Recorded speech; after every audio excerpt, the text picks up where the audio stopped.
Good morning. It's time for breakfast here at the Juice World. So I have a halloumi cheese sandwich, fruits with ice cream, and a pistachio shake. Just took an Uber to the Arabia Mall here in Jeddah, which is one of the bigger malls, if not the biggest, at least from what I've seen on the map. So I learned my lesson in Riyadh. It's fine to explore the city during the day, but it's kind of hot, so I prefer just to spend after 11 a bit of time in the mall, perhaps have lunch, and basically adapt myself to the local lifestyle, because I see local people do the same. They're not really outside until the evening hours even, so yeah, I just try to see how the people live and adapt a bit.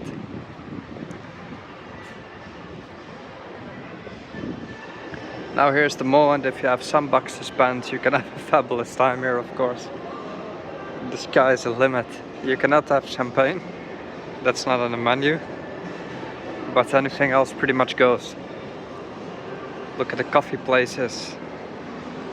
And this is where the locals have a stroll without needing to cover themselves from the sun, without obviously walking around cars. Here you can just stroll with your earbuds in, with your frappuccino or whatever, and have a fabulous day. Now you would say perhaps it's a bit superficial for me to travel to the Middle East and hang out in a mall, but really try walking a week in the 40 degrees. Like after 1 or 2 times you pretty much just you've had it and you want to chill out. And that's also why you shouldn't call local people superficial or boring for doing such things, because in a lot of places it's pretty much the only thing to do during the hottest hours, you know. And at the same time they can hang out with friends when you live in a huge city like Los Angeles size, let's say. It's a bit exaggerated, but Jeddah is a huge city, and so is Riyadh. Your friends perhaps live on the other side of the city, and you just meet at a mall. You can all come by car, have your lunch, have your coffees, buy some perfumes, and then maybe in the evening hours you go to the city, you know.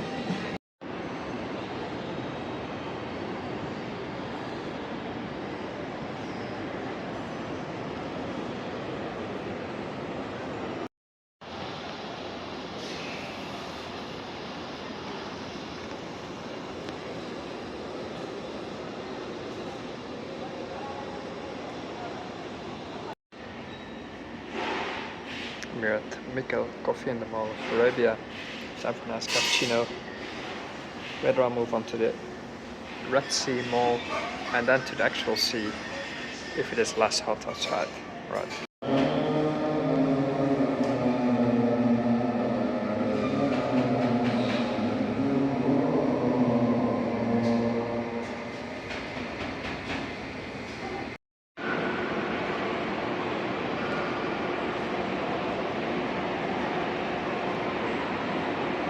Here's the food court of the Mall of Arabia. I didn't know it's this big. Once again, you see people find shelter from the sun this way. This is essentially open, but with this fabric. It is covered from the sun, and then heavy ventilation, air conditioning. I'd say it's probably still more affordable than building a whole roof construction. Like, interesting design. So I'm going to try some Yemeni food here at Sabah, authentic Yemeni cuisine in the mall. Haven't tried Yemeni food before, so I've been to Oman, I've tried all their food.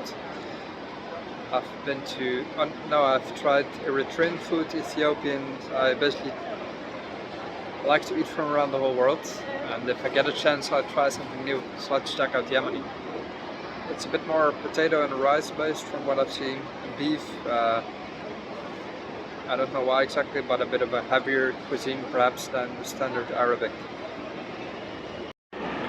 So I thought I'd grab a quick bite here at Sabah Yemeni cuisine, and look what I got.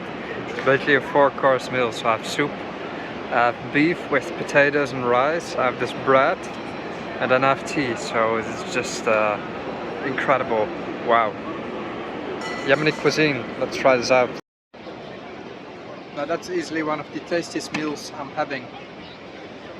The tea, the soup, the rice, the meat is totally on point. The herbs, spices are very, very well balanced. I love this meal.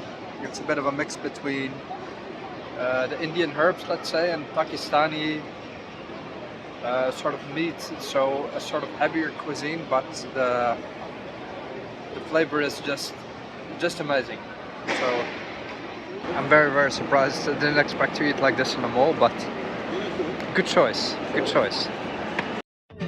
Right, on to the next mall with my Yemeni friend.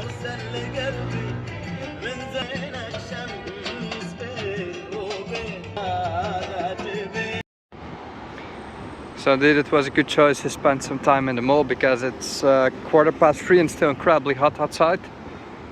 It's no weather to really be out in the sun. So let's do the Red Sea Mall right now. And then let's say when the sun gets a little bit less strong, I'll go to the actual Red Sea promenade and have a stroll. So you see, I'm not the only one having the idea to go to the mall. It's Saturday and it's packed, jam-packed, and everybody basically lives in their car. Amazing. It's time for coffee here in the Red Sea Mall in Jeddah. Just to inform you of the prices, let's say coffee and water costs you, let's say, almost €4 in total, which is, I don't know, probably the same price as in a mall in Bulgaria nowadays, perhaps even a bit cheaper. And just a little view of the Red Sea Mall right here, and I'm about to go to the Red Sea in a bit because it's almost 5 o'clock and I can tolerate the heat in the sun a bit more after that hour, so let's just explore a bit more. This mall is also probably big, I don't even know where I am. So I just tried to find the exit. I just put my sunscreen so I'm ready to go to the seaside.